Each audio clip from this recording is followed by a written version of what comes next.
وای نه اومد طبعا اینه کاکا پیکر کمه گیرم ابخا بخدا پیکر کمه گیرم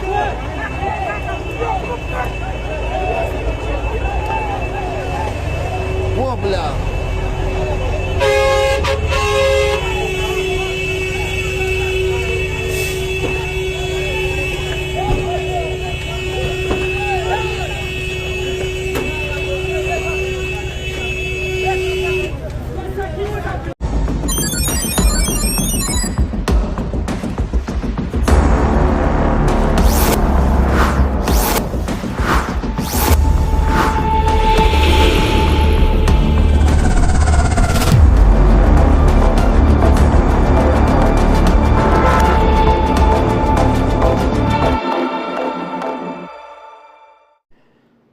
شبتون بخیر باشد دوستان عزیز. امیدوارم شما خوب هستید. بر شما سلامتی خواهان هستم. دوستان از همه شما خواهش نوار رو تا آخر با دقت تماشا کنید و برای همه شما معلوم است و شاید که شما از این نوار با خبر باشید، زیرا به هر یکی ما و شما معلوم است که عین زمان در سامانه های اجتماعی همه نمود خبرها را دیدن شنیدن ممکن است.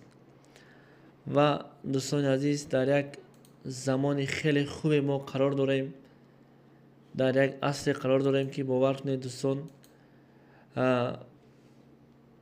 اگر یگان فاجعه شود، خدای نکرده یگان کس اوریه کند، خانه یگان کس آتش گیرد یا اینکه یگان کس در دریا غرق شود، ما یک فعل عجیب داریم، یک فعل داریم که باور کنید اگر با همین فعل و رفتار ما رفتن گیریم ما بوی می شویم. یعنی سخنهای من معنای خود را دارد. در همین عصر 21، در همین عین زمانی که ما زندگی داریم، بسیار حالتها را در شبکه‌های اجتماعی مشاهده میکنیم. خانه یک کس آتش گیرد یا اینکه چگونه که گفتیم یگان کس به فلاکت دچار شود، با جای کمک کردن ما اولین کار میکنیم که تلفن خود را از جیب خود گرفته نوار میکنیم. ما چنین انسان هستیم. این حقیقت است که امروز ما میبینیم. چگونه که نبینید در اینجا خانه آتش گرفته ایستاده است و این شخصیت باشد تلفن در دست خود نوار کرده ایستاده است.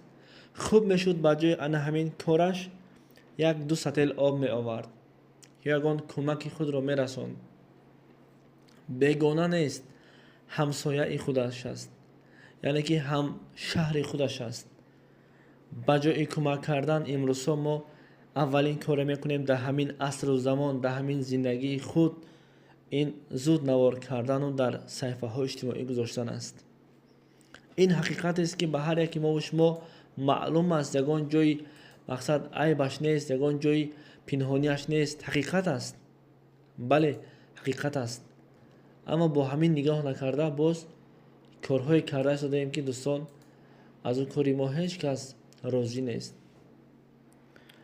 برای همین دوستان در یک زمان قرار داریم، با جای کمک اولین درجه خود، با جای کاری که انسان باید انسان بودن خودش را نشان دهد، ما با جای این همه کمک ها زود نوارها کرده به خاطر دیگران دیدن آگاه شدن. ای دوستی عزیز، ای کسی که با چنین حالت ها می افتید و نوار میکنید، نوار نکنید. تصور کنید و فکر کنید که خداوند یک روز چنین مصیبت را بالا سر شما آورد. آیا شما طاقت کرده میتوانید که یک کس کمره کند و با جای کمک کردن؟ اگر خدای نکرده خانه شما آتش گیرد، همسایه شما، یک شهروند شما، یک همشهر شما آمده با جای کمک کردن نوار کند، شما طاقت کرده میتوانید؟ نمیتوانید. چرا؟